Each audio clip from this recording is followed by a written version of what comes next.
Hello বন্ধুরা, wandering চৈতার family কেমন আছেন? বলেছিলাম মুসৌরি পার্ট 2 নিয়ে চলে আসব, তাই চলে এসেছি মুসৌরির পার্ট 2 নিয়ে। প্রথম দিন তো আপনারা দেখলেনই আমরা কোথায় কোথায় গেলাম আর কি কি দেখলাম মুসৌরিতে। এবার চলে এসেছি পরের দিন। সকালে ঘুম থেকে উঠে ভাবছি কি করব। হ্যাপি হোলি, কারণ আমরা গিয়েছিলাম হোলির সময়, তাই একটু রংচং মেখে রং খেলে আমরাও বেরিয়ে পড়েছি মল রোড দেখতে। কারণ হোলির দিনে এখানে প্রায় সব কিছুই বন্ধ থাকে, আর ট্যুরিস্ট স্পটও মোটামুটি সবই বন্ধ থাকে, তাই আমরাও ঘুরতে বেরিয়ে গেছি মল রোডে। দেখতে পাচ্ছেন সবাই রং খেলায় ব্যস্ত। সুন্দর মল রোডে এসে তারা রং খেলায় ব্যস্ত হয়ে পড়েছে, মেতে উঠেছে। আর এই সুন্দর মনোরম পরিবেশ, মনোরম বাতাস, মনোরম পাহাড় দেখে সবারই মন ভালো হয়ে যায়, তাই নয় কি? তাই এই পাহাড়ের টানেই তো বারবার ছুটে আসি পাহাড়ের বুকে, বিভিন্ন শৈল শহরে। এরকম সুন্দর সুন্দর তথ্য জানতে অবশ্যই কিন্তু ওয়ান্ডারিং চৈতাকে লাইক, শেয়ার এবং সাবস্ক্রাইব করতে ভুলবেন না। আপনাদের সাথে কথা বলতে বলতে কখন যে 2 কিলোমিটার পথ নিচে নেমে আসলাম মল রোডে, বুঝতেই পারলাম না। এটা একটা চার্চ। মুসৌরির মল রোড যেতে আপনারা কিন্তু এই চার্চটি দেখতে পারবেন। ভেতরটি খুব সুন্দর। দেখতে পাচ্ছেন কি সুন্দরভাবে সাজানো গোছানো মল রোডটি। এটার কিন্তু এই সৌন্দর্য একটি আলাদাই মাত্রা বহন করছে। আর যেহেতু আজকে হোলি, তাই কিন্তু 2টোর পরে সব দোকান খুলবে। আমরা কিন্তু সকাল সকালই বেরিয়েছিলাম বলে দোকানগুলো একটু বন্ধই পেয়েছিলাম, আর রাস্তাঘাটও ছিল ভীষণ ফাঁকা। দেখতে পাচ্ছেন কুইন্স অফ হিলসের অর্থাৎ মুসৌরির অপরূপ শোভা। কি সুন্দর পরিষ্কার পরিচ্ছন্ন রাস্তা, আমার তো খুবই ভালো লেগেছে। তাই আপনারা কিন্তু 2-3 দিনের ছুটি পেলে অবশ্যই ঘুরে আসতে পারেন দেরাদুন মুসৌরি। আর এত সুন্দর ফটোজেনিক সুন্দর স্পট দেখে ছবি তুলব না তা কী করে হয়? তাই 2-1টা ছবি কিন্তু আমরাও তুলে নিলাম, নিজেদের স্মৃতির মণিকোঠায় রাখবো বলে। তাহলে দেরি কেন? চটপট ফোনটি উঠিয়ে ফেলুন আর ওয়ান্ডারিং চৈতাকে লাইক, শেয়ার এবং সাবস্ক্রাইব করে ফেলুন। দেখুন এই রকম সুন্দরভাবে একটি ঘেরা জায়গায় কিন্তু হোলি খেলার বিভিন্ন ব্যবস্থা সরকার থেকে করে দেওয়া হয়েছে। এরপরের দিনটি শেষ হয়ে আসলো।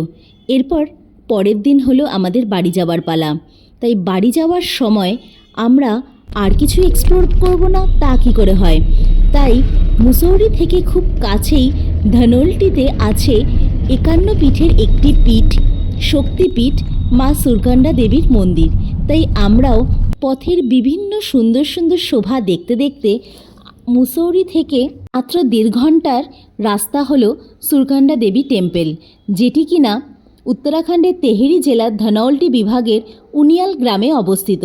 সুরকান্ডা দেবী মন্দির একটি প্রাচীন হিন্দু মন্দির, যা দেবী দুর্গার প্রতি নিবেদিত, যা দেবীর পার্বতীর 9টি দেবী রূপের মধ্যে একটি।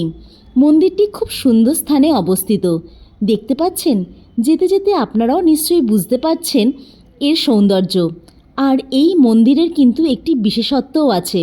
সেই বিশেষত্ব জানতে কিন্তু অবশ্যই ওয়ান্ডারিং চৈতার সাথে থাকতে হবে, পাশে থাকতে হবে এবং শেষ পর্যন্ত ওয়ান্ডারিং চৈতাকে শুনতে হবে। ওয়ান্ডারিং চৈতার সাথে থাকবেন আর বিভিন্ন ধরনের ইতিহাস জানবেন না তা কী করে হয়? তাহলে চলুন আজকে আমরা জেনে নিই মুসৌরি থেকে মাত্র 1.5 ঘন্টার রাস্তায় অবস্থিত মা সুরকান্ডা দেবী টেম্পল ইতিহাস সম্বন্ধে, যেটি কিনা 51 সতীপীঠের একটি পীঠ। এই মন্দিরটি চাম্বা থেকে 22 কিলোমিটার এবং ধনৌল্টি থেকে 6.7 কিলোমিটার দূরে অবস্থিত। এই মন্দিরে পৌঁছাতে কাদ্দুখাল শহর থেকে 3 কিলোমিটার হেঁটে যেতে হয়। আর এই মন্দিরের সমুদ্রপৃষ্ঠের উচ্চতা প্রায় 2757 মিটার। দেখছেন, আপনাদের সাথে কথা বলতে বলতে কিন্তু আমরা প্রায় পৌঁছেই গেছি মা সুরকান্ডা দেবী টেম্পলে। আর জানেন কি এই শক্তিপীঠে মায়ের কোন অংশটি পড়েছে? তাহলে চলুন জেনে নিন ওয়ান্ডারিং চৈতার সাথে। আমরা কিন্তু নিচের থেকে, অর্থাৎ যেখানে গাড়ি দাঁড় করাবে সেখান থেকে কিন্তু 1 কিলোমিটার রাস্তা ওপরে উঠতে হবে। আর যারা হাঁটতে পারবেন না তাদের জন্য কিন্তু ব্যবস্থা করা হয়েছে রোপওয়ে। আর যারা হাঁটবেন অবশ্যই এখান থেকে শুরু করে হাঁটা প্রায় 4 থেকে 5 কিলোমিটার ওপরে উঠলে ওই যে দেখতে পাচ্ছেন মন্দিরটি, সেখান অবধি কিন্তু আপনাদের যেতে হবে। যেহেতু আমাদের সেদিনই ফেরার কথা দেরাদুন, তাই জন্য আমরা আর রিস্ক নিইনি। আমরা চলে গিয়েছিলাম এই সৌন্দর্য উপভোগ করতে করতে রোপোর উদ্দেশ্যে। রোপওয়ে করে আমরা গিয়েছিলাম মায়ের মন্দিরে। দেখতেই পাচ্ছেন এখানে টিকিট ফেয়ারটি। আপনারা কিন্তু সকাল সকাল যাবেন, তাহলেই কিন্তু ফাঁকা পাবেন। না হলে একটু বেলা হয়ে গেলেই 10টা 11টা বেজে গেলে কিন্তু এখানে হয়ে যায় মারাত্মক ভিড়, আর রোপওয়ে পড়ে যায় প্রচণ্ড লাইন। তাহলে চলুন জেনে নিই সুরকান্ডা দেবীর পেছনের গল্পটি। হিন্দু ধর্মের সবচেয়ে প্রভাবশালী নারী এবং সবচেয়ে শক্তিশালী দেবী হলেন দক্ষিণায়নী সতী পার্বতী অথবা দুর্গা দেবী শক্তি। দুর্গা দেবী, কালী এবং গৌরী হলেন শক্তির 3টি প্রধান রূপ। শক্তি দেবী, তিনি আদি শক্তির অবতার। দেরাদুন উপত্যকার দহিয়াবাদের স্থানীয় রাজা, বর্তমানে মাল দেবতা নামে পরিচিত, বিশ্বাস করেন যে দেবী একজন বয়স্ক মহিলা রূপে আবির্ভূত হয়েছিলেন। পুরুষরা তাদের কেনাকাটা করা জিনিসপত্র অর্থাৎ স্থানীয় ভাষায় যাদের ঢাক নামে পরিচিত পাহাড়ে ফিরিয়ে দিচ্ছিল। একজন বয়স্ক নাগরিকের সাহায্যের জন্য অনুরোধ করেছিলেন এবং অনুরোধ করেছিলেন যে কেউ যেন তাকে তার পিঠে করে সর্বোচ্চ স্থানে নিয়ে যায়। অনেক পুরুষ তাকে উপেক্ষা করেছিলেন, কিন্তু তারপর একজন মধ্যবয়সী পুরুষ থামলেন এবং জিজ্ঞাসা করলেন, এবং তাদের কথোপকথনের পর মহিলাটি তার বাক্সের ওপর বসে পড়লেন এবং তারা নড়াচড়া শুরু করলেন। ধীরে ধীরে এবং স্থিরভাবে মধ্যবয়সী পুরুষটি অন্যান্য পুরুষদের চেয়ে এগিয়ে গেলেন যারা আগে মহিলাটিকে উপেক্ষা করেছিলেন। দেখতে পাচ্ছেন পাশের রাস্তাটি, এই রাস্তা দিয়েই কিন্তু ট্রেক করে ওপরে ওঠা যায়। যারা রোপওয়ে যাবেন না তারা কিন্তু ট্রেক করেও 3 থেকে 4 কিলোমিটার আপনাকে উঠতে হবে। চলুন বাকি গল্পটি শুনে নিই। তখন তার মনে হয়েছিল যে তার ওজন ফুলের মতো অত্যধিক হালকা হয়ে গেছে। তারা ভ্রমণের সবচেয়ে স্মরণীয় বিশ্রামটি এমন একটি জায়গায় নিয়েছিল যা এখন শহর নামে পরিচিত। পূজালদি অর্থাৎ সুরকান্দা মন্দিরের মন্ত্রী এই নির্দিষ্ট শহরের বাসিন্দা। তাদের দ্বিতীয় বিশ্রামের প্রয়োজন ছিল কাদ্দুকালে, যা এখন প্রধান বাজার বা সুরকান্ডা মন্দিরের যাত্রার ভিত্তি, এবং মহিলাটি পুরুষটিকে থামানোর শেষ লক্ষ্য ছিল শ্রীকুট পর্বতের চূড়া, এবং আশ্চর্যজনকভাবে সে অদৃশ্য হয়ে গেল। লোকটি ভেবেছিল মহিলাটি অদৃশ্য হয়ে যাবে। একদিন সেই একই বৃদ্ধা মহিলাটি সেই লোকটির স্বপ্নে আবার আবির্ভূত হন এবং তাকে বলেন যেখানে তিনি তাকে রেখে গিয়েছিলেন সেখানে ফিরে যেতে এবং সেখানে একটি মন্দির তৈরি করতে। ঐশ্বরিক আদেশ অনুসারে লোকটি সেই স্থানটি পরিদর্শন করে এবং দেবীর এই মূর্তিগুলি দেখতে পান। গঙ্গা দশেরার দিনে মন্দিরে দেবীকে প্রতিষ্ঠিত করা হয় এবং আজও এই উৎসব মন্দিরে অত্যন্ত জাঁকজমকভাবে ও উৎসাহের সাথে পালিত হয়। দেখতে পাচ্ছেন কি সুন্দর মন্দিরের পরিবেশ আর কি সুন্দর মন্দিরের নকশা। এই মন্দিরটি কিন্তু হিন্দু মন্দির স্থাপত্য এবং নকশার এক উৎকৃষ্ট উদাহরণ। মন্দিরটি একটি বর্গাকার ছাঁচে তৈরি মঞ্চের ওপর ভিত্তি করে তৈরি, যার মাঝখানে একটি ছোট্ট লবি আছে।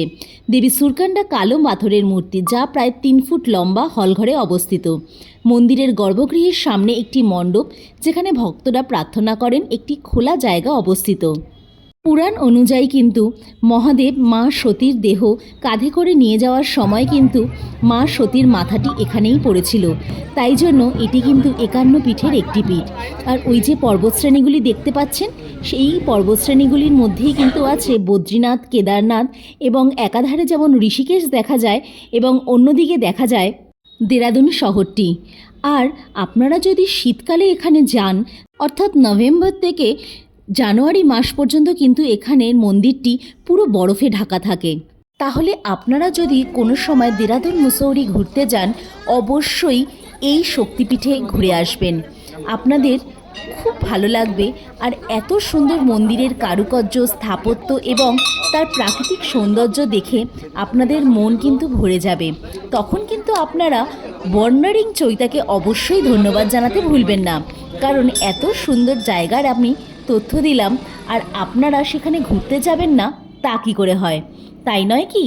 যেহেতু এই স্থানে মাতা সতীর মাথাটি পড়েছিল, সেখানে এই জন্য এইখানকার নাম হলো সারকন্ডা দেবী বা সুরখণ্ডা দেবীর মন্দির অবস্থিত, এবং যার কারণে এই মন্দিরটির নামকরণ করা হয় সিরখণ্ডা, যা কালক্রমে এখন সারকন্ডা নামে পরিচিত। দেখতে পাচ্ছেন মন্দিরের কি সুন্দর অপরূপ দৃশ্য, আর কি সুন্দর পর্বতমালা দেখা যাচ্ছে হিমালয়ের। তাহলে কিন্তু এই সৌন্দর্য উপভোগ করতে আপনাদের অবশ্যই আসতে হবে মাতা সুরখণ্ডা দেবীর টেম্পলে। আর এটি কিন্তু মুসৌরি থেকে কিছুক্ষণের দূরত্ব মাত্র, আপনারা কিন্তু এখানে সহজেই পৌঁছে যেতে পারবেন। আর আমাদের এই মন্দির পরিদর্শনের পর কিন্তু আমাদের যাওয়ার পালা হয়েছিল দেরাদুন, কারণ আমাদের বিকেলের ট্রেন ছিল 5:30টায় দেরাদুন থেকে দিল্লি পর্যন্ত।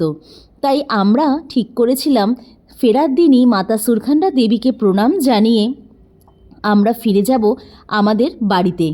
তাই আপনাদের কেমন লাগলো মাতা সুরখণ্ডা দেবীর টেম্পেলের এত সুন্দর কারুকার্য, এত সুন্দর প্রাকৃতিক দৃশ্য আমাকে জানাতে কিন্তু ভুলবেন না। আর এই সব ঐতিহাসিক তথ্য জানতে কিন্তু অবশ্যই ওয়ান্ডারিং চৈতাকে লাইক, শেয়ার এবং ফলো করতে ভুলবেন না। আর অবশ্যই সাবস্ক্রাইব করবেন এবং সাবস্ক্রাইব করে বন্ধুদের মধ্যেও ছড়িয়ে দিতে ভুলবেন না।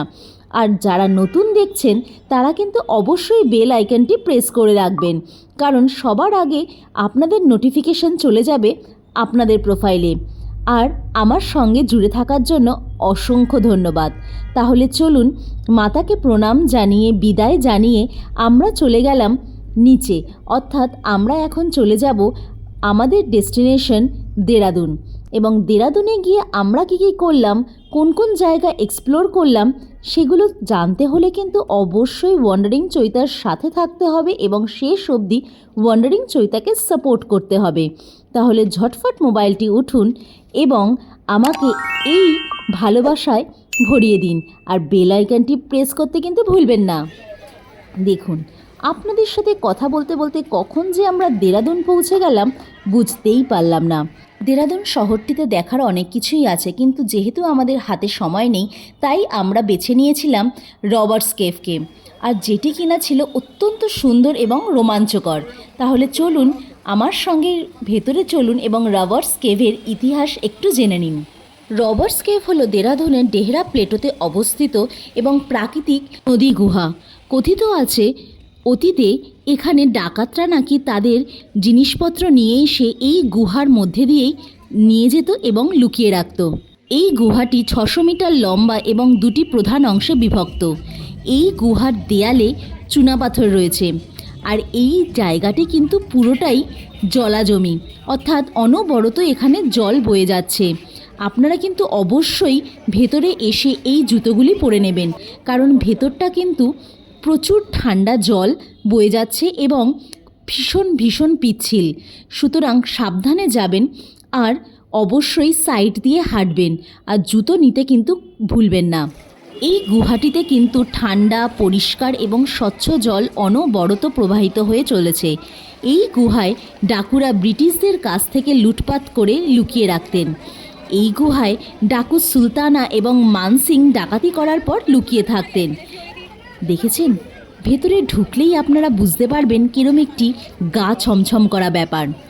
এই গুহায় অনেক ভয়ঙ্কর এবং গোপন রাস্তা রয়েছে, যেগুলো কিন্তু এখনও পর্যন্ত উন্মোচিত হয়নি। এই গুহার কারণে ভূতাত্ত্বিকদের এবং প্রকৃতিপ্রেমীদের কাছে প্রধান আকর্ষণ হয়ে উঠেছে, এবং ট্যুরিস্টদের জন্য কিন্তু প্রধান আকর্ষণ তো বটেই।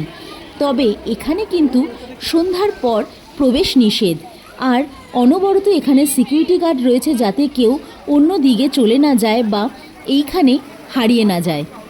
এটি কিন্তু একটি প্রাকৃতিক গুহা। এই গুহার ভেতরে এই জলগুলি যে কোথা থেকে আসছে তা কিন্তু জানা যায়নি এখনও, কারণ এটির ওপরে একটি ঝর্ণা আসছে এবং যেটি কিনা পর্যটকদের জন্য খোলা আছে, কিন্তু ওপরে গিয়েও জানা যায় না জলটি কিন্তু কোথা থেকে আসছে, কারণ তার উৎসটি এখনও পর্যন্ত জানা যায়নি। আর এই জলটি ছিল ততদিকই ঠান্ডা এবং যথেষ্ট পরিষ্কার এবং স্বচ্ছ। বাচ্চাদের আকর্ষণের জায়গা তো বটেই, বড়রাও এই জায়গাটিতে আসতে প্রচণ্ড ভালোবাসেন।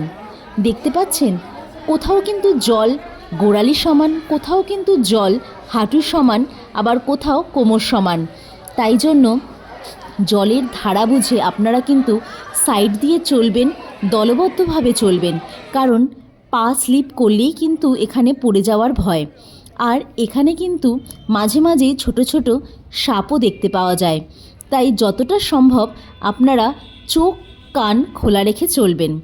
দেখতে পাচ্ছেন কিছুটা দূর আমরা এগিয়ে যাওয়ার পর কিন্তু আলোক অনেকটাই কমে এসেছিল, কারণ এটি ছিল একটি প্রাকৃতিক গুহা। এটি কিন্তু মানব দ্বারা তৈরি করা নয়। তাই জন্য এই পাথরগুলো দেখতে পাচ্ছেন, এই পাথরগুলো কিন্তু চুনা পাথর। আর দেখতে পাচ্ছেন আমার মেয়ের কিন্তু প্রচণ্ড মজা হয়েছে, কারণ এত জল দেখে, আর বাচ্চারা তো জল ঘাটতে ভালোবাসেন, আপনারা সবাই জানেন। তাই সারাদিন এরকম জলের মধ্যে পড়ে থাকতে ওর কিন্তু বেশ মজা লেগেছে। আর সবথেকে ভয়ঙ্কর কথাটি হলো, আমরা কিছু দূর এগিয়ে যেতেই, অর্থাৎ কেভের কিছুটা শেষ পর্যন্ত যেতেই কিন্তু আমরা দেখা পেয়েছিলাম একটি ছোট্ট বাচ্চা কুমিরের। আর তাতে কিন্তু আমরা একটু ঘাবড়েই গিয়েছিলাম। তাই আমাদের কিন্তু তাড়াতাড়ি আবার ফিরে এসেছিলাম এই গুহার পথ ধরে, কারণ আমাদের ফেরার পালা ছিল আর ট্রেন ছিল বিকেল 5:30টায়। তাই এরপরে আমাদের খাওয়া দাওয়ারও ব্যাপার ছিল, দুপুর গড়িয়ে বিকেল হয়ে আসছিল। আর আপনারা কিন্তু দেরাদুন গেলে আর যাই দেখুন না দেখুন, এই জায়গাটাতে কিন্তু এক্সপ্লোর করতে ভুলবেন না। তাহলে ভাবছেন কি, চটপট ওয়ান্ডারিং চৈতাকে সাবস্ক্রাইব করে ফেলুন আর বেল আইকনটি প্রেস করতে কিন্তু ভুলবেন না। দেখুন কত তাড়াতাড়ি দিনটি শেষ হয়ে গেল, তাই না? আমরা পৌঁছে গেলাম দেরাদুন স্টেশনে। এবার আমাদের ট্রেনে ওঠার পালা। দেরাদুন শহরটিও কিন্তু খুবই সাজানো গোছানো। আর দেখতে পাচ্ছেন স্টেশনটিও কিন্তু খুবই পরিষ্কার পরিচ্ছন্ন। আমাদের ট্রেন দিয়ে দিয়েছে স্টেশনে এবং আমরাও উঠে পড়ছি ট্রেনে। তাই দেরাদুন মুসৌরিকে টাটা বাই বাই বলে আমরাও উঠে পড়লাম শতাব্দী এক্সপ্রেসে, যেটির কিনা সময় লাগে মাত্র 5 ঘন্টা। অর্থাৎ 5:30টায় উঠে আমরা কিন্তু দিল্লি পৌঁছে গিয়েছিলাম রাত্রি 10টা থেকে 10:15টার মধ্যে। দেখতে পাচ্ছেন আমরা কিন্তু একটু আগেই চলে এসেছি। আর দেখুন কথা বলতে বলতে ট্রেনটিও ছেড়ে দিয়েছে আমাদের গন্তব্যের উদ্দেশ্যে। তাহলে চলুন আপনারাও কিন্তু আমার সাথে ঘুরে নিলেন দেরাদুন মুসৌরি 2 দিনের জন্য। তাই এই রকম ছোট্ট ছোট্ট সময় পেলে আপনারা কিন্তু ঘুরে আসতেই পারেন দেরাদুন মুসৌরির মতো এই সুন্দর সুন্দর ছোট্ট ছোট্ট শৈল শহরগুলি থেকে। দেরাদুনের পরের স্টেশনে কিন্তু হরিদ্বার, এবং তার মাঝখানে রয়েছে একটি বিশাল বড় জঙ্গল। জঙ্গলটি পেরোতে প্রায় হাফ অ্যান আওয়ার টাইম লেগেছে, এবং এর মাঝখানে কিন্তু আমি 2-1টা হরিণ আর ময়ূরও দেখতে পেয়েছি। কিন্তু কখন যে তারা পালিয়ে গেল তাই ছবিতে হয়তো আপনারা দেখতে পাবেন না। দেখতে কিন্তু খুব সুন্দরই লাগছিল। দেখুন হরিদ্বারও পৌঁছে গেলাম, এবং হরিদ্বারকেও আমরা টাটা বাই বাই করে পৌঁছে গেলাম দিল্লিতে রাত্রি 10:15 থেকে 10:30টার মধ্যে। তাহলে আর অপেক্ষা কিসের? ওয়ান্ডারিং চৈতাকে ঝটফট সাবস্ক্রাইব করে ফেলুন এবং অনেক অনেক ভালোবাসা দিয়ে ওয়ান্ডারিং চৈতাকে বড় করতে সাহায্য করুন। Thanks for watching.